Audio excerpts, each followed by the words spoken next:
আজ আমাদের স্বাধীনতা দিবস উদযাপনের দিন। ৭৭ বছর আগে বহু সংগ্রামের মাধ্যমে অর্জিত এই স্বাধীনতা আমাদের মাথা তুলে বাঁচার অধিকার দিয়েছিল। উৎসবে অনুষ্ঠানে শুভসিত মঞ্চের জ্ঞান গর্ব ভাষণে আজ সারাদিন সেই সব কথা শুনতে হয়েছে আমাদের। কিন্তু দিনের শেষে একটা কোশ্চেন থেকে যায়, স্বাধীনতা তুমি কার? আরজিকর মেডিকেল কলেজের যে তরুণী চিকিৎসক পড়ুয়া তার নিজের শিক্ষাঙ্গনে নিশ্চিত নিরাপত্তার বাঁচার অধিকার পেলেন না তার, নাকি তার শরীরের যথেচ্ছ লুটপাট চালিয়ে প্রাণ কেড়ে নেওয়া এক বা একাধিক বিকৃত কাম নরাধমের? স্বাধীনতা তুমি কি সেই ক্ষমতাধরদের যারা ধর্ষিতা ও নিহত মেয়েটির বাড়িতে ফোন করে বলতে পেরেছিল তিনি নাকি আত্মহত্যা করেছেন? তুমি কি সেই পুলিশদের স্বাধীনতা যারা মেয়েটির দেহ ময়নাতদন্তের পরে হাসপাতালে অপেক্ষামান মা বাবাকে না জানিয়েই তাকে বাড়িতে নিয়ে যাওয়ার অধিকার ফলায়? তুমি কি কলেজের সেই অধ্যক্ষের স্বাধীনতা যাকে আশ্রয় দিতে খোদ সরকার কোল পেতে দেই? যে মানুষ কাঁদছে তার পাশে মানুষ হয়ে দাঁড়াতে বলেছিলেন কবি শক্তি চট্টোপাধ্যায়। আমরা কি পারলাম? পারছি? পেরেছি? নিজেকে কোশ্চেন করতে হবে। আজ বড় বেশি করে সেই অনুসন্ধানেরও দিন। আরজি করে ঘটনার হাড় হিম করা অনুভব এখনো আমাদের বোধকে স্তম্ভিত করে রেখেছে। আমরা এখনো বুঝতে পারছি না আরো কি কি তথ্য আমাদের সামনে আসবে। আজকে সেই দিন, আজকে স্বাধীনতা দিবসের দিন। আজকে আমি কোনো আনন্দ ফুর্তি কোনো উপভোগ করব না, কারণ আজকে যেদিন ঠিক রাত্রি 12টার সময় 15 আগস্ট পুরো ভারতবর্ষ যখন ঘুমাচ্ছিল 1947 সালে, সেই দিন স্বাধীনতার একটা ঘন্টি বেজেছিল। আর ঠিক আজ থেকে কিছুদিন আগেই যে মর্মান্তিক একটা দুর্ঘটনা, একটা ঘটনা ঘটে আরজিকর হসপিটালে, আর কি বিচার এখনো হয়েছে? এখনো আমরা নিউজ পেপারে, আনন্দবাজার থেকে শুরু করে যত নিউজ পেপার আছে সমস্ত নিউজ পেপারে আমরা ডেলি একটা নতুন তথ্য পাচ্ছি। একটা এক্সাম্পল দিই, আজকে যদি কোনো পশু কোনো ভুল করে দেয়, কোনো পশু কাউকে আঘাত করে, আমরা সঙ্গে সঙ্গে পশুটাকে সাইড করে বা বেঁধে দিই, ইভেন আমরা কোনো সাইডে করে দিই, তাদেরকে আর সেই জায়গায় থাকতে দিই না। কিন্তু আজকে যে মর্মান্তিক ঘটনা ঘটিয়েছে, যে আরজিকরের যে দিদি বা বোন বা কারো যে মেয়ে আছে তার বিরুদ্ধে যে তার উপরে যে অত্যাচার, নির্মম অত্যাচার হয়েছে, সেটার মানুষ এখনো তার এখনো অনুসন্ধান পাওয়া যাচ্ছে না যে অরিজিনালিতে কে জড়িত আছে। আমাদের আজকে আমরা বেরিয়েছি, আজকে রাত 12টার সময় ঠিক যেভাবে মোমবাতি নিয়ে আমাদের পশ্চিমবঙ্গ থেকে শুরু করে ভারতের বিভিন্ন প্রান্তের মা, দিদি, বোনরা বেরিয়েছিলেন একটা বিচারের জন্য। আমরা সেই জায়গায় দাঁড়িয়ে আজকে একটা বিচার চাই। We want justice.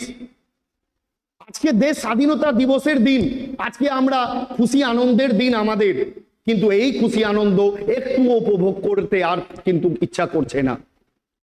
হ্যাঁ, তোমরা অনেক কথা বলতে পারো, কিন্তু এর মধ্যেই থেকে যায়। এই শরীরের রক্তকে কি হয়েছে, আমাদের কি হয়েছে, আমরা কেন সহ্য করছি? আজকে বিভিন্ন এই যে নেতা মন্ত্রী থেকে শুরু করে বিভিন্ন উচ্চপদস্থ কর্মচারীর জন্য আজকে এদের আশ্রয়ে সেই গুন্ডা বাহিনীরা আজকে ঘুরে বেড়াচ্ছে আর তাদের বিরুদ্ধে কোনো পদক্ষেপ হচ্ছে না। কেন? এই কোশ্চেন কেনর উত্তর কিন্তু থেকেই যায়। একটাই কথা বলবো আজকে, এই ছোট্ট মুখে একটাই কথা বলবো, সেই শিব ঠাকুরের একটা মহাবাণী, শিব ঠাকুরের সেই মহাবাণী যেটা খুব গুরুত্বপূর্ণ এই ঘটনার সাথে। যখন শ্রীরাম, প্রভু রামজি রাবণকে বধ করেছিলেন, যখন মৃত্যুর পর রাবণ অনেক তপস্যা করার পরও শিব ঠাকুর তার সামনে আসেনি, তাকে ক্ষমা করেনি। যে रावण शिव जी का परम प्रिय भक्त थे, लेकिन शिव ठाकुर कभी उसको माफ नहीं किए। এই সিচুয়েশন দেখে পার্বতীজি তাকে জিজ্ঞেস করেছিলেন, হে প্রভু आप इतने कठोर कैसे हो सकते हो? जो रावण आपका इतना परम प्रिय भक्त है, लेकिन उसका इतना तपस्या करने का बाद भी आप उसको माफ नहीं कर रहे हो। तो शिव जी মনে মনে হেসে একটা কথা বলেছিল, হে পার্বতী, इस संसार में कुकर्म को 3 भाग से भागा जाता है, एक पाप, एक अति पाप, एक महापाप। पाप वो होता है जो जाने अनजाने आदमी हर दिन कर लेता है, वो माफ हो ही जाता है। महापाप होता है जो हत्या, अपहरण, ऐसा कुकर्म होता है, उसका भी किसी हद तक माफी संभव है। और अति पाप वो जाना जाता है जो किसी सूरत में वो माफ नहीं हो सकता। तो पार्वती जी शिव जी के जिज्ञेस करें, हे प्रभु, रावण तो सीता जी का अपहरण किया था, वो तो अति पाप में होना चाहिए, आप उसे महापाप में क्यों रख रहे हैं?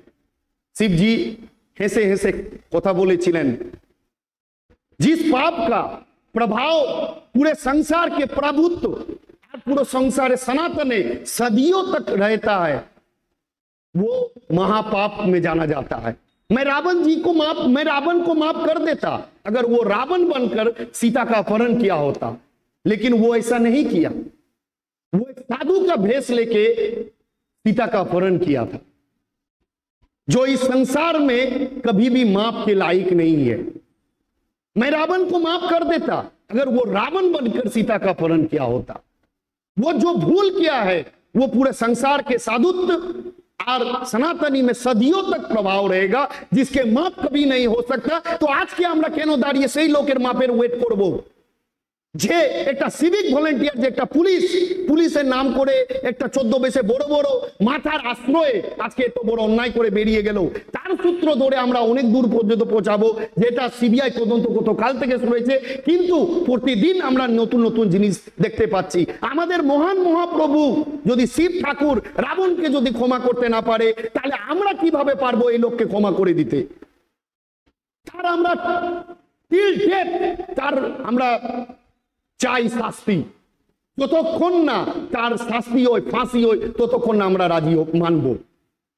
তোমরা দেখতেই পাচ্ছ যে কত কলকাতায় আজকে কদিন ধরে আন্দোলন চলছে প্রত্যেক জায়গায়, ঠিক আছে।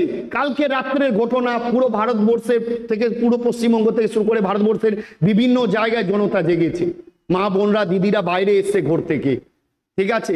এখনো আমাদের সংসারে আমাদের সামনে ভুল হওয়া অনেক কিছু, আমরা এখনো অনেক কিছুতে জড়িয়ে আছি, আমরা বেরোতেই পারছি না। আমরা একে অপরের ঝড় ঝামেলা, নিজের রাজনীতি, নিজের ধর্ম থেকে বেরোতে পারছি না, ঠিক আছে। সব থেকে বড় হচ্ছে মানুষের জীবন। সেই জন্য স্বামী বিবেকানন্দ একটাই কথা বলেছিল, জীবে প্রেম করে যেই জন সেই জন সেবিছে ঈশ্বর, ঠিক আছে। তো আমাদের সবচেয়ে বড় ধর্মই হচ্ছে মানুষকে ভালোবাসা, কিন্তু আমরা সেই ভালোবাসা, সেই ধর্মকে ভুলে আজকে আমরা নিজেদের ধর্ম, নিজেদের রাজনীতি নিয়ে ব্যস্ত আছি। সমাজে সেই রকম লোকের বাঁচার কোনো অধিকার নেই যে লোক এত বড় নির্মম ভাবে, আপনারা নিশ্চয়ই জানেন, দেখেছেন যে কি করে কিভাবে তাকে অত্যাচার করা হয়েছে। আমাদের সেই বোন বা দিদি যে ডক্টর ছিলেন, কি নির্মম ভাবে তার উপর অত্যাচার করে তাকে হত্যা করা হয়েছে। আমাদের আওয়াজ তুলতে হবে, উই ওয়ান্ট জাস্টিস। এই বলে আজকে আমি নিজের ভিডিও শেষ করলাম। বন্দে মাতরম, বন্দে মাতরম।